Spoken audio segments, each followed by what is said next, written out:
Ohio, watashi wa Hawaii-san. Ohio, watashi wa Henindan-san. Japanese society is based around the ideology of putting others before oneself, and this is reflected in the country's basic etiquette.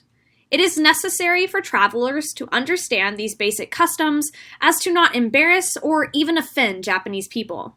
But don't worry, we're here to help. Here are The do's and don'ts of Japanese etiquette. Proper greetings. First impressions are important regardless of the culture, and in Japan there are a few basic etiquette rules for navigating this process. For example, Japanese greet one another by bowing rather than shaking hands. A deeper, longer bow indicates respect, while a small nod with the head is casual and informal. This custom may take some time to get used to, so if you're traveling to Japan, a nod of the head is usually sufficient until you get the hang of it. In Western culture, it is perfectly acceptable to address someone you just met by their first name. However, in Japan, only very close friends and children are to be addressed by their first names, otherwise it is considered informal and rude. In general, most people should be addressed by their last name and with an honorific on, which in Western culture is equivalent to Mr/Mrs. Table etiquette. Chopsticks, otherwise known as hashi, are the most commonly used utensils in Japan. Thus, it is crucial to master their basic etiquette if you want to get by in daily life without much hassle. Chopsticks should never be used to do anything other than serve yourself food, and if using a communal dish, make sure to pick up the food with the end that doesn't go into your mouth.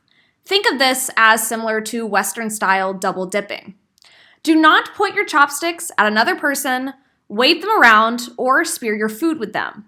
And absolutely never pass anything from one pair of chopsticks to another, or stick them into a bowl of rice, because these are done only as part of a funeral ritual and will be considered very rude at the dinner table. While this behavior can be avoided, learning how to properly hold chopsticks can take some time. So in most situations, it is not rude to ask for a fork or other utensil. Just be warned that it might not be available because of the country that you're in. Also, contrary to Western culture, it is actually customary to slurp noodles, such as ramen or soba, loudly, and can even be seen as a compliment to the flavor. Finally, before eating, it is polite to say "ItekimaSU," which is essentially giving thanks for the meal. Inside the home. If you've been invited to a Japanese person's home, it is polite to bring a small gift as a show of thanks, and an inexpensive food item that is wrapped will usually suffice. In Japan, there are strict rules regarding indoor footwear. First and foremost, before entering a home, shoes should be removed at the genkan, which is an elevated entryway area. Shoes should also always be pointed towards the door rather than into the building. It is recommended that when traveling to Japan to wear easy-to-remove footwear, as some shoes are removed not only in the home, but also in many traditional Japanese-style inns, restaurants, temples, castles, and other historic buildings. Usually slippers are provided by the house host, and these slippers can be worn anywhere indoors except for rooms with tatami floors, which should only be stepped on with socks or bare feet.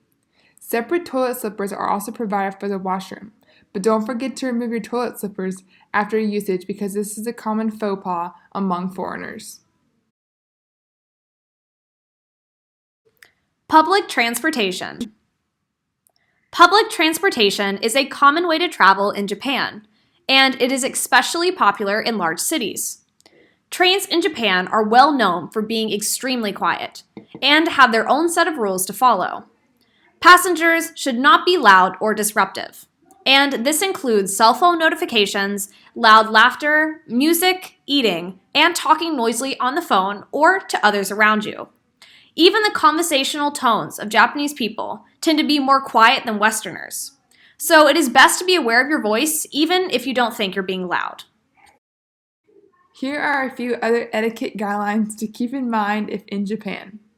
Blowing your nose in public is seen as not only rude, but often disgusting. Instead, people will try to sniffle until they find somewhere private or can do so discreetly as possible. In Japan, money is rarely passed directly from hand to hand. Rather than handing your money to the cashier, place your payment, whether cash or credit, on the small tray provided.